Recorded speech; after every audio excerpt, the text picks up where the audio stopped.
Assalamualaikum warahmatullahi wabarakatuh. Alhamdulillah rabbil alamin wa bihi nasta'in wa la ilaha illa Shalatu wassalamu ala asyrafil anbiya wal mursalin wa ala alihi washabihi amma ba'du.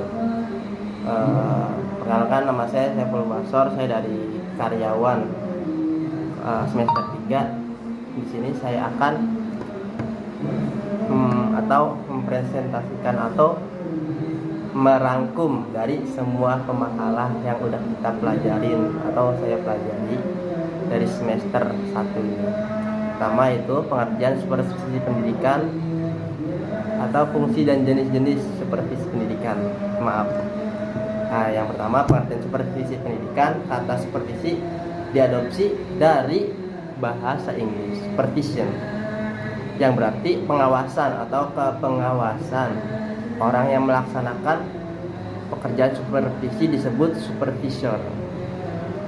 Supervisi adalah sebagai bantuan dan bimbingan kepada guru dalam bidangnya instruksional, belajar dan kurikulum dalam usahanya untuk mencapai tujuan sekolah. Terus bagian fungsi supervisi pendidikan ini fungsinya ya, menurut Swearingen ini kata ini terdapat 8 fungsi supervisi sebagai berikut. 1. Mengkoordinasi semua usaha sekolah. Usaha-usaha sekolah meliputi usaha tiap guru, usaha-usaha sekolah, usaha-usaha bagi pertumbuhan jabatan, memperluas pengalaman guru, menstimulasi usaha-usaha sekolah yang kreatif, memberikan fasilitas dan penilaian terus-menerus, menganalisis situasi belajar mengajar, memberikan pengetahuan dan keterampilan kepada setiap anggota staf supervisi, memberi wawasan yang lebih luas dan terintegrasi dalam merumuskan tujuan. Jadi supervisi itu mempunyai tujuan ya, tujuan pendidikan dan meningkatkan kemampuan mengajar guru-guru. Jadi untuk meningkatkan pengajaran guru-guru. Jenis-jenis supervisi: supervisi umum dan supervisi pengajaran. Jadi ada 2. Yang dimaksud dengan supervisi umum di sini adalah supervisi yang dilakukan terhadap kegiatan-kegiatan atau pekerjaan yang secara tidak langsung. Supervisi klinis. Dikatakan supervisi klinis karena prosedur pelaksanaannya lebih ditekankan. Jadi beda ya antara yang umum dan yang klinis. Kepada mencari sebab-sebab atau kelemahan yang terjadi dalam proses belajar mengajar. Beda antara belajar dan mengajar. Kalau belajar berarti masih belajar, kan fungsinya belajar kan yang tadinya tidak tahu menjadi tahu, yang tadinya nggak bisa menjadi bisa, mungkin itu. Terus mengajar mengajar dan kemudian secara langsung pula diusahakan bagaimana cara memperbaiki kelemahan dan kekurangan tersebut. Supervisi klinis adalah supervisi yang difokuskan pada perbaikan pengajaran dengan melalui siklus yang sistematis dari terhadap perencanaan, pengamatan dan analisis intelektual yang intensif terhadap penampilan mengajar, sebenarnya dengan tujuan untuk mengadakan modifikasi yang rasional. Dari manfaat supervisi pendidikan. Jadi manfaatnya banyak padahal supervisi pendidikan.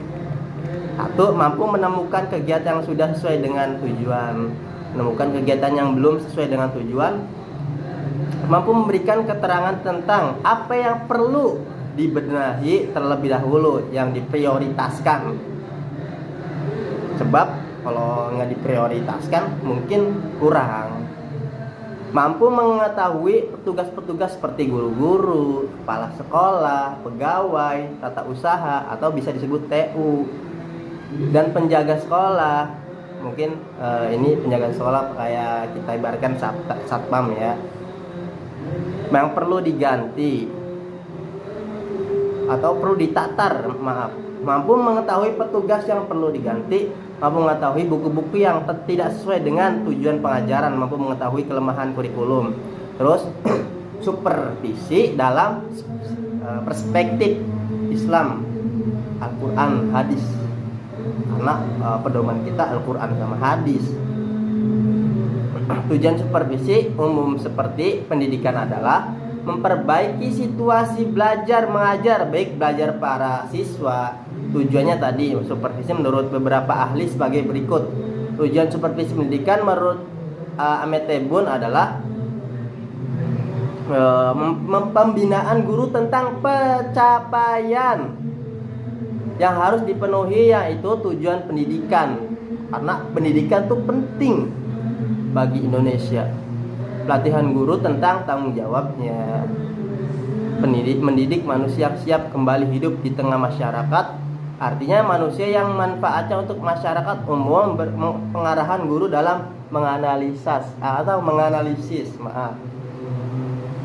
peningkatan dalam kesadaran demokratis dalam bekerja. Terus yang ketiga, fungsi supervisi pendidikan. Ini fungsinya. Adapun menurut Swearingen yang tadi yang di atas tuh fungsinya, fungsi supervisi pendidikan adalah antara lain mengkoordinir semua usaha sekolah, atau mengkoordinir itu diibaratkan tuh apa tuh dalam bahasa kita tuh mengatur, mengatur, memperlengkap kepemimpinan sekolah, memperluas pengalaman guru-guru, contohnya kayak seminar atau ada panggilan atau apa gitu, menstimulir usaha-usaha yang guru-gurunya memberikan fasilitas dan penilaian yang terus menerus, karena mungkin kan apa yang dikatakan beberapa orang kan benar, bahwasanya banyak kita ibaratnya atau tuh kita belajar terus menerus tapi tidak bisa memprioritaskan fasilitas gurunya, pendidikannya. Terus yang keempat, supervisi pendidikan perspektif hadis Nabi. Berikut ini hadis mengenal supervisi pendidikan, akuntabilitas, tanggung jawab terhadap amanah sebagai pemimpin. Amanah ini berat padahal. Dalam supervisi pendidikan dikenal dengan prinsip akuntabilitas, yakni sebagai sesuatu yang ditugaskan pada seorang pendidik atau supervisor, termasuk amanah dari majikannya, dan dia juga akan dimintai pertanggungjawaban terhadap apa yang dipimpinnya. Dan ingat, setiap kamu adalah pemimpin dan akan dimintai pertanggungjawaban terhadap kepemimpinannya. Jadi hati-hati nih, harus jujur, amanah, tabligh, patonah. Terus edukatif, berbuat yang terbaik dalam tugas kependidikan. Salah satu hadis Nabi yang berkaitan dengan supervisi pendidikannya itu dari Umar radhiyallahu anhu juga. Ia berkata, ketika kami duduk di sisi Rasulullah, dia berkata ketika kami duduk di Rasulullah sallallahu alaihi wasallam, suatu hari tiba-tiba datanglah seorang laki-laki yang mengenakan baju yang sangat putih dan berambut sangat hitam, tidak tampak padanya, dan rambut sangat hitam, tidak tampak padanya bekas-bekas perjalanan jauh, dan tidak ada seorang di antara kami yang mengenalnya. Hingga kemudian dia di antara kami duduk di hadapan Nabi, lalu menempelkan kedua lututnya pada lututnya Rasulullah SAW, seraya berkata, "Ya Muhammad, beritahukan aku tentang Islam." Maka bersabdalah Rasulullah SAW, "Islam adalah engkau bersaksi bahwa tidak ada Allah, Tuhan yang disembah selain Allah, bahwa Nabi Muhammad adalah utusan Allah. Engkau mendirikan sholat, menunaikan zakat, puasa Ramadan, dan pergi haji jika mampu." Kemudian dia berkata, "Anda benar." Kami semua heran. Dia yang bertanya, dia pula yang tentang iman. Lalu beliau bersabda, "Engkau beriman kepada Allah, malaikat-malaikatnya, kitab-kitabnya, takdir yang baik maupun yang buruk." Kemudian ia berkata, "Anda benar." Kemudian dia berkata lagi, "Beritahu aku tentang ihsan." Lalu beliau bersabda, "Ihsan adalah engkau beribadah kepada Allah seakan-akan engkau melihatnya." Jadi itu, jika engkau tidak melihatnya, maka dia melihat engkau. Hadis riwayat Muslim. Korektif dan introspeksi diri, kontrol atau evaluasi. Beberapa hadis Rasulullah SAW menganjurkan perlunya melaksanakan pengawasan atau evaluasi dalam setiap pekerjaan dalam pendidikan dan lain sebagainya. Prinsip dan sasaran supervisi. Prinsip supervisi pendidikan Islam dalam konteks pendidikan Islam, supervisi juga harus mempunyai prinsip yang sesuai dengan kaidah-kaidah Al-Quran, hadis Nabi. Terus prinsip kerjasama, perkembangan usaha bersama atau menurut istilah supervisi sharing of ide, sharing of experience, memberi support, mendorong, menstimulasi guru sehingga mereka merasa tumbuh bersama. Sering sekali ditekankan dalam Al-Quran maupun Sunnah. C. Sasaran supervisi pendidikan Islam. Sasaran supervisi pendidikan Islam adalah sebagai berikut. Supervisi terhadap kegiatan yang bersifat edukatif, yaitu meliputi kurikulum, proses belajar mengajar dan evaluasi. Terus pendekatan supervisi pendidikan, pendekatan dalam supervisi pendidikan berasal dari kata approach, adalah cara mendekatkan diri kepada objek atau langkah-langkah menuju objek. Untuk kepentingan yang dimaksud, beberapa pendekatan supervisi diantaranya pendekatan seperti ini dapat dilakukan dengan perilaku supervisor seperti berikut: menjelaskan, menyajikan, mengarahkan, beri contoh, menerapkan, tolak ukur, menguatkan. Pendekatan ini lebih tepat digunakan terhadap guru tukang kritik atau terlalu baik. Bukan terlalu baik, maksudnya terlalu sibuk.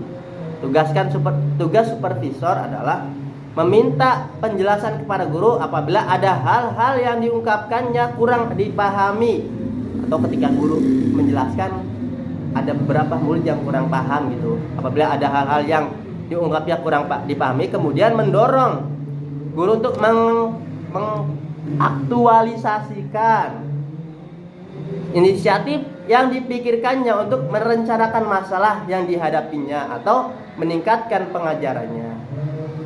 Mungkin cukup sekian dari saya. Apabila banyak kesalahan mohon dimaafkan. Wabillahi taufiq wal hidayah. Assalamualaikum warahmatullahi wabarakatuh.